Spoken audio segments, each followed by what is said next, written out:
only talking sanctions if we're not treated with respect.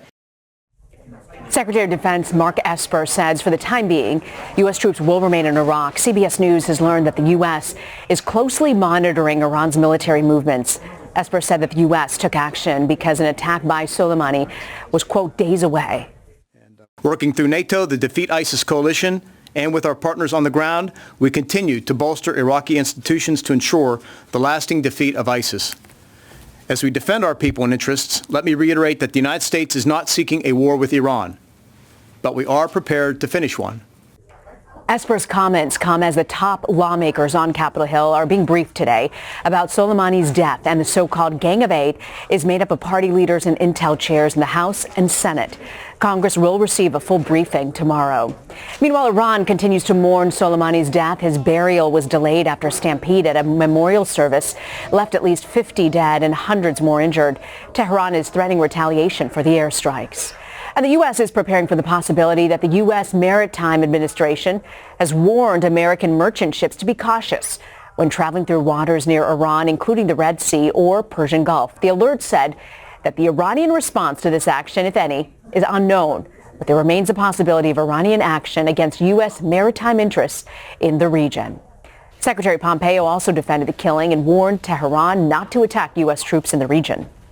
It's the right decision. We got it right. The Department of Defense did excellent work, and the president had a entirely legal, appropriate, and a basis, as well as a decision that fit perfectly within our strategy and how to counter the threat of malign activity from Iran more broadly. When asked, Pompeo did not elaborate on evidence on the intelligence related to the strike. However, the secretary said Soleimani's actions in the days leading up to the strike potentially pointed to, quote, the death of many more Americans. I want to bring in David Martin at the Pentagon, Weijia Zhang at the White House, Paul Kane on Capitol Hill. David is a CBS News national security correspondent, Weijia, CBS News White House correspondent, and Paul is a congressional reporter for the Washington Post. David, I want to start off with you. I understand you have new reporting on the Defense Department and Iran's military movements. What more can you tell us?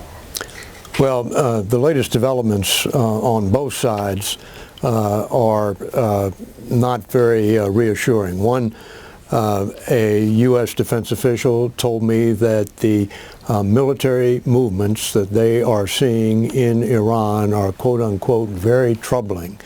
And they give a indication that Iran is, in fact, preparing for some kind of attack against American forces in the Persian Gulf. The preparations have not reached the point of no return, but the state of readiness of Iran's military, and particularly its ballistic missiles, continues to go higher and higher.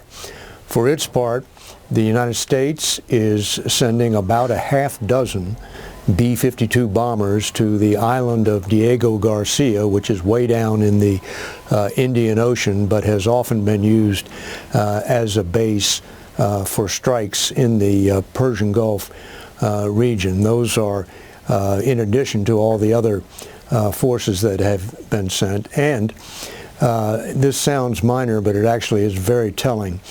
The U.S. Navy has sortied all of its craft from the naval port in Bahrain, which is just across the Persian Gulf from Iran. These are not large warships. These are mine sweepers and coastal patrol craft.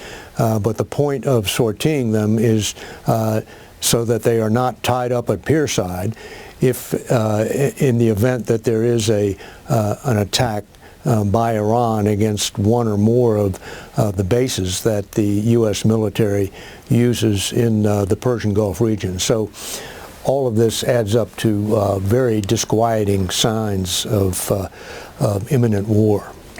David, I don't know if there's a way you can compare this, but is there a way, the way the U.S. military is advancing and deploying their assets, how does it compare to the lead-up that we saw in 2003 with the Iraq War? Is there a way to compare? This is much hastier. That was a long-planned deployment which took place over a period of months.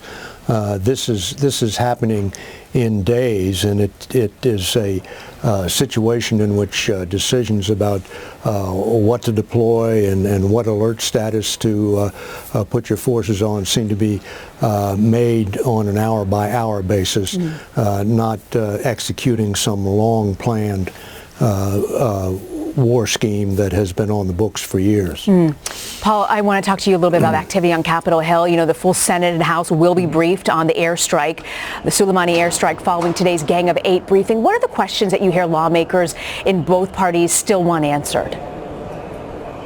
I think they still want to know why now. What was the precipitous imminent event, imminent attack that has been talked about. I think they want to declassify the notification that they got under the War Powers Act of the military strike. I think they want to be able to tell the American people a bit more about why this happened. And in general, I think they want to back up and go to in June, where there was a ramping up of hostilities, and there were actually preparations for a more proportional strike against Iran that President Trump backed away from. And some of his more isolationist allies like Rand Paul were cheering that move where he backed away from a strike. This time he didn't just sign off on a strike in Iran, it was a strike in Baghdad going after an Iranian general. So this was a much more dramatic action, and they want to try and figure out and understand what the strategy was back then, and looking forward, what the strategy is now, because these are two very divergent paths that were taken barely 6 months apart. We heard from Secretary of State Mike Pompeo. He responded to a question about President Trump's threat to actually target Iranian cultural sites. Here's what he had to say. I will reiterate it again. Every target that's being reviewed, every effort that's being made will always be conducted inside the international laws of war. Seen it. I've worked on this project, and I'm very confident of that. What's the president hoping to gain with these threats? Well, President Trump is hoping to indicate and send a message that if Iran makes moves that he feels requires further retaliation, that he's already mapping out his own game plan. And it's important to note that despite what we just heard from Secretary of State Mike Pompeo, what he said is not consistent with what the president said in writing and aboard Air Force One to reporters. He very specifically, without ambiguity, said that he has targeted 52 sites that included cultural sites, which would be a war crime, which would violate international law. And here, Secretary of State Pompeo claims that all the sites that are being reviewed, if they were to be attacked, would follow international law. Department of Defense Secretary Mark Esper also indicated that he would not execute any order that did not as well, even though you have the president saying that he is all well and good and ready to go after these sites, and even defending it by saying this, Rena, he said they're allowed to kill our people, they're allowed to torture and maim our people, they're allowed to use roadside bombs, etc. He goes on and says, and we're not allowed to touch their cultural sites. It does not work that way. And I think it's important to note that a reporter specifically read that quote of Mr. Trump's to Pompeo this morning, and the secretary just ignored it essentially and said, look, I've already addressed this, and said that we will follow international law. So there continues to be discrepancy between what his secretaries of state and defense are saying and what President Trump is saying. David, our Elizabeth Palmer is on the ground in Iran. She spoke with Iranian Foreign Minister Jawad Zarif, and she said she actually asked him to confirm reports that Iran's supreme leader said that a response must be carried out by the country's own forces and be, and I'm quoting here, proportional and direct. Here's how he responded. We are a law-abiding nation. When we take action, it won't be disproportionate, unlike what President Trump has said. It will be against legitimate targets. Does that mean military? It will be against legitimate targets. What does that mean? The international law of war is very clear about legitimate targets. David, does the Pentagon have a sense of what these so-called legitimate targets might be? Well, they are looking first and foremost for an attack against U.S. military forces. After all, it was the U.S. military that killed Soleimani, and the Iranians are talking about a proportionate response. However, that doesn't mean just killing one American because we killed one Iranian. I mean, we killed one of the Iranian figures in their military and in their society at large. And so in their minds, a proportional strike would be much, much larger than simply trying to kill one senior American. If you remember, Saddam Hussein, when he was still in power in Iraq, was caught in an unsuccessful plot to assassinate then former President George H.W. Bush. And the Clinton administration, which was then in power, ordered a retaliatory strike against Iraq for that failed plot to kill a former president. And it was a major strike which went after several headquarters in downtown Baghdad. You know, David, the Washington Post reports that the White House has also begun drafting sanctions against Iraq if its parliament forces U.S. troops to leave Baghdad. Is the Pentagon preparing for the possibility to leave? What are they saying about that? Well, they saw the resolution, and they have to obviously be prepared to abide by that resolution. But right now, that is not what's happening. Right now, they are looking at reinforcing their positions inside Iraq to better protect themselves from expected attacks from these Iranian-backed militias. They are trying not to increase the overall number of troops by bringing out some of the troops that were involved only in training Iraqi soldiers. But right now, this is not a withdrawal. This is a reinforcement and a repositioning of U.S. troops in Iraq. David Martin, I want to thank you very much for joining us at the Pentagon. I want to bring in Cbsn political contributor Molly Hooper, who joins me now from Washington. So, Molly, based on what we've heard from McConnell, what do you think this impeachment trial will look like when it comes to rules? What are you hearing? Well, if the Senate is going to move forward with the rules based on the Clinton impeachment, essentially what will happen is both sides, the House managers, whoever they are, and the White House will each have 24 hours apiece to make their case. Now, that's not 24 hours straight, but 24 hours spread over a few days. I think it was 3 days in the past.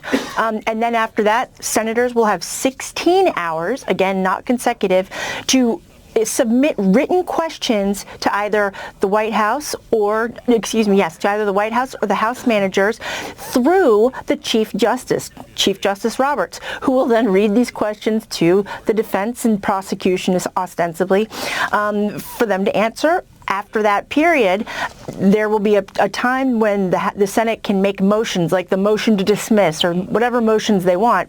But before there's a vote on that, each side, meaning the White House and the House managers, will have 3 hours apiece to argue to add new witnesses, to introduce new witnesses to this case, or new documents. So I could see something like the emails that just came out from justsecurity.org. The House managers arguing that they want to depose or to have John Bolton come up before the Senate.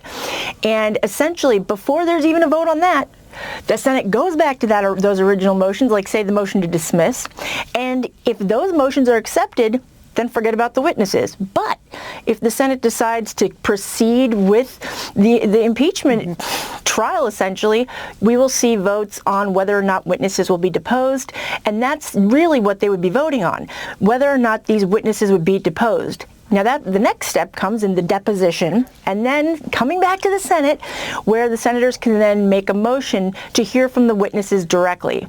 But there's a few steps before you even get to that witness, directly hearing from witnesses part. So overall, Molly, deep breath. Overall, though, when you step back, people are all wondering, will John Bolton get that opportunity to testify in this? But correct me if I'm wrong, but what I'm hearing from you is there are a series of steps in place and things that have to happen well before we would even potentially hear directly from John Bolton. Exactly. And even before the Senate even votes on whether or not to hear from those witnesses, the full Senate will take a vote on whether to dismiss the charges. And that's according to the Clinton rules, the Clinton impeachment procedures. But if in this, interim time between when when Senate Republicans, essentially when 50 plus 1 senators agree to moving forward with this set of rules, if there is some change of heart per se, and maybe Democrats come on board and people start working together, maybe it changes up a little bit. But I really, given the current political climate, I just don't see that happening. Speaking of political climate, I've got to ask you about, Senator McConnell noting that House Speaker Nancy Pelosi still hasn't turned over the articles of impeachment.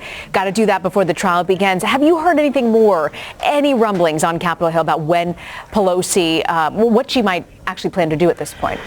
Well, I mean, we've heard from people like key figures like Adam Schiff, the House Intelligence Committee chairman, who will probably be one of those House managers, saying that Nancy Pelosi is coming closer to making a decision as to when to send over the articles of impeachment. I have a feeling she might do it by the end of the week because neither side wants this to drag out too long. This runs up against the political schedule, as I'm sure has been mentioned earlier this morning, with Iowa coming up on February 3rd, the State of the Union on February 4th, and then, of course, all the primaries.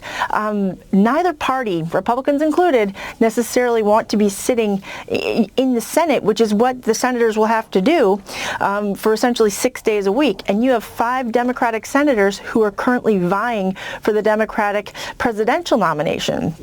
And that's a very valuable time that they will be spent planted firmly in their seats, submitting written questions. They're not the ones asking them, they're submitting them. So Nancy Pelosi, I have a feeling, is going to be moving those over sooner rather than later. All right. Molly Hooper coming to us from Washington. Molly, thank you very much for this update. Thank you. Well, still to come, Iran threatens to retaliate while the U.S. issues a stern warning not to. But what would a potential war between these two nations look like? We've got that conversation straight ahead. Plus, 2020 presidential hopefuls are weighing in on the Iranian fallout and escalating threats. But not all candidates have the same views on tackling the issue. You're streaming Cbsn. American forces are being placed on high alert after top Iranian officials warned the U.S. that retaliation is coming for last week's airstrike that killed Iran's top general, Qasem Soleimani. The head of Iran's elite Quds military force was killed Friday in Baghdad. And today, during Soleimani's funeral, the leader of Iran's Revolutionary Guard threatened to, quote, set ablaze America's supporters in the region. A senior U.S. official has called Iranian military movements very troubling and has told CBS News that Iran's supreme leader, Ayatollah Khamenei, has ordered a direct attack on American interests. That has increased concern that war with Iran could break out if the situation continues to escalate. Earlier this year, the Military Times actually looked into what war with Iran would look like. Todd South is a ground combat reporter at the Military Times. He's also one of the reporters on that story. He joins me now from Vienna, Virginia. Thank you so much for joining us. So the Military Times interviewed more than a dozen military experts, both current and former U.S. military experts, to sort of piece together how a conflict might begin and how it would play out. What did you find? What are Iran's capabilities that the U.S. is most fearful of? Well, while they do have a lot of conventional military capabilities, such as missiles and different types of naval or maritime assets, much of it doesn't necessarily match up very well with the high-tech and pretty extreme options that are presented by the U.S. So a lot of it will obviously fall to a lot of the proxy attacks. Much of what they've done over the course of decades of fighting in Iraq, more recently in Syria, and even the more recent attacks we've seen, such as on the embassy and other locations within Iraq. So while some of the conventional military equipment and units are at their disposal, their playbook is often leaned on the proxies throughout the region. Is there a sense of what the easiest, closest target might be for them? We have a lot of assets ringed all throughout the Persian Gulf, of course, on the side of most of our allies or locations, ports. And of course, Bahrain is a huge naval port. A lot of ships go there to refuel, restock, drop off equipment.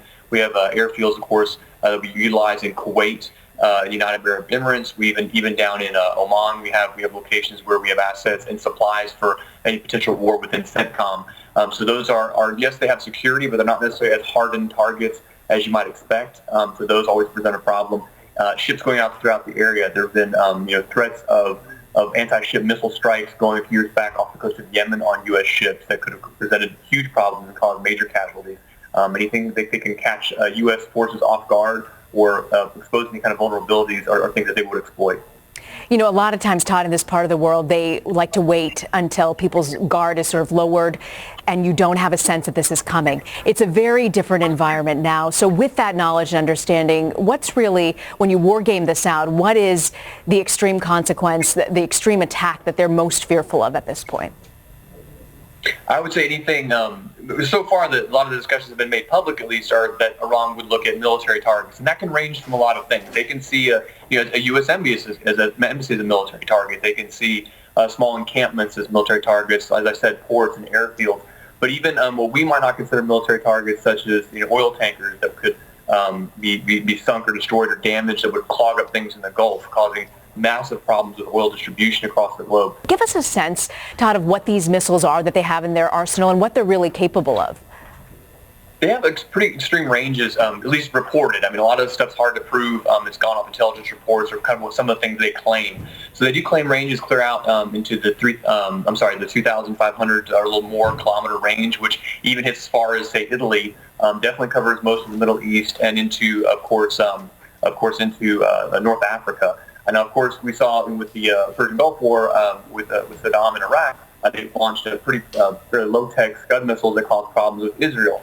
Our defense forces and our anti-missile defense forces are a little more sophisticated now, but so are the missiles. So it's a little bit of a cat and mouse game, and there's been claims that they've developed cruise missile technology that would allow them to kind of circumvent some of our defenses. However, when we spoke with a lot of experts on the missile defense side and on the offensive capabilities, one of the first things American forces would do with a lot of their aircraft in the area, long-range bombers, missile strike capabilities, and of course the maritime options with aircraft carriers would be to take out a lot of first Iran's missile sites and then of course its own missile defenses, leaving the country of Iran itself pretty vulnerable should we decide to attack within the borders of Iran. We've heard Iranian leaders talk about U.S. allies as well in the region. What could an impact of war with Iran have on our allies there in the region? Well, first and foremost, that Iran's always had a kind of back and forth, as you to say it nicely, with Saudi Arabia. They've launched stuff there. They've fought a proxy war with Saudi Arabia and Yemen. So immediately Saudi Arabia would be under threat. Pretty much everything within range of Iran would be under threat, and that would cause huge problems for one of the biggest oil distributors within the world, of course. So anything within Saudi Arabia would be in threat, similar to the way it was when Iraq invaded Kuwait in the first Persian Gulf War. I know it's really hard to establish this or say this in any kind of war, but when you do look at this, what would any sort of U.S. victory look like in a war head-on with a power like Iran? It is hard to say. You're right. I think that some people on some sides of the fence would hope for any kind of military conflict to result in a kind of an ideological or regime change within Iran. Most experts we talked to, I would say basically all experts we talked to, said that was highly unlikely, despite what some people have tended to forecast. Militarily, it would mean a lot of bombings, a lot of strikes, unfortunately a lot of deaths, especially on the Iranian side within Iran, but it wouldn't necessarily destroy the regime. In fact, some of the missile sites are hardened, they're in caves, while some defenses could be taken out from the air, and a lot of things can be done from the sea. Any control of any territory requires controlling the actual ground. And no planner we talked to, no general, admiral, no one of any stripe that we spoke to over the dozen-plus interviews we did with experts advocated for any kind of land invasion of Iran. The problems we had with the invasion of Iraq and post-toppling of Saddam's regime would pale in comparison to what we would face within the country of Iran by all experts' standards and metrics.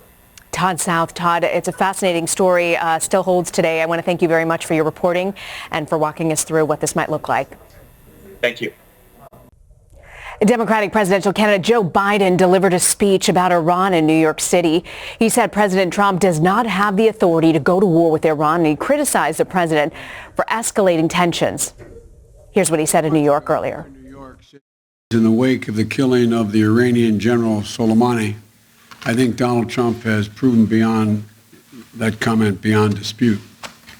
The haphazard decision-making process that led up to it, the failure to consult with our allies or Congress, and the reckless disregard for the consequences that would surely follow was, in my view, dangerously incompetent.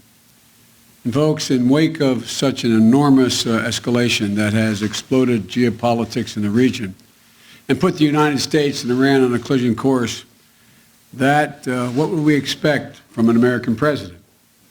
Well, what have we heard from President Trump?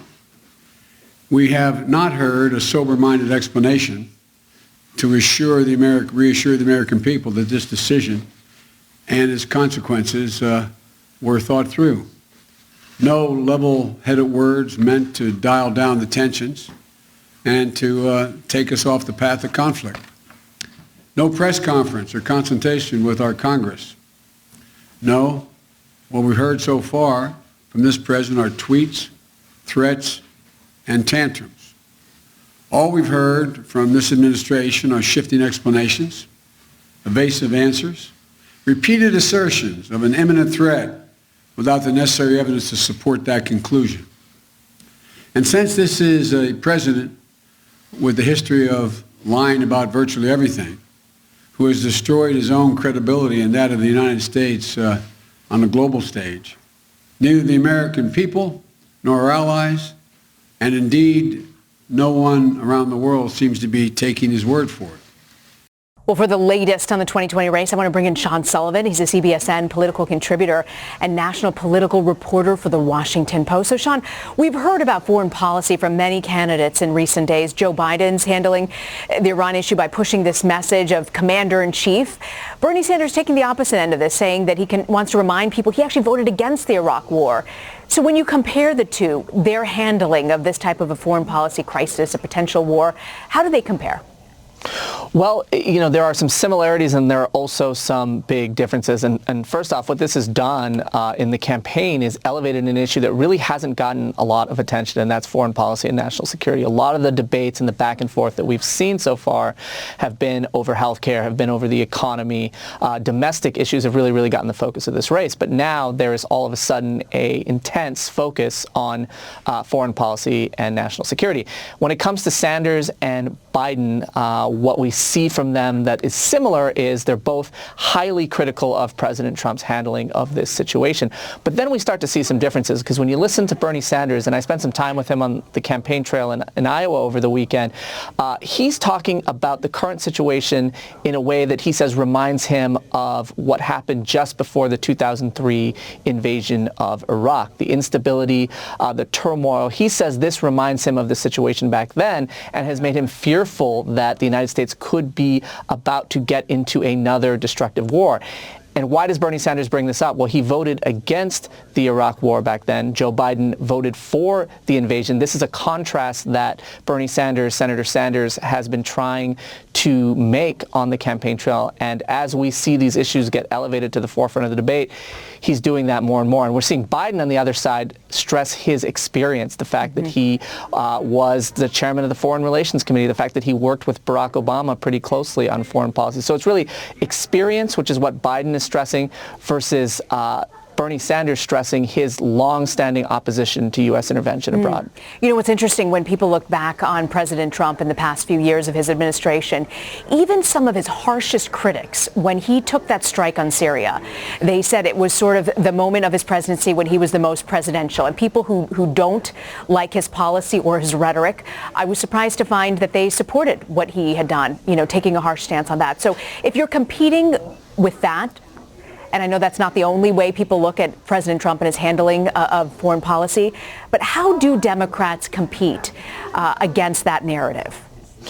Well, I think it does certainly reshape the way, at least in the short term, that they're competing with each other and with Trump. I think what it does is it sort of elevates this audition that they're all having right now, which is an audition to be commander-in-chief, which is an audition to be somebody who's going to be directing foreign policy, directing big national security decisions right now. And so voters right now are looking at these candidates through that lens. And so what they're trying to do is show these voters that they are more capable commanders-in-chief than Trump is. And I think that's why we're seeing former Vice President Biden deliver his remarks today. It's effectively a way to look, or at least try to look, presidential, try to say, hey, to the American public, this is the kind of president I would be. These are the kind of remarks I would deliver. Here's how I would respond to this. So a lot of this is about appearing presidential, appearing decisive, and drawing a contrast with Trump on the issue of being commander-in-chief, which is something that these candidates haven't really done a whole lot of so far in this campaign because, as we talked about, a lot of the focus has been on domestic issues, healthcare, the economy, and a lot of the controversies surrounding Trump.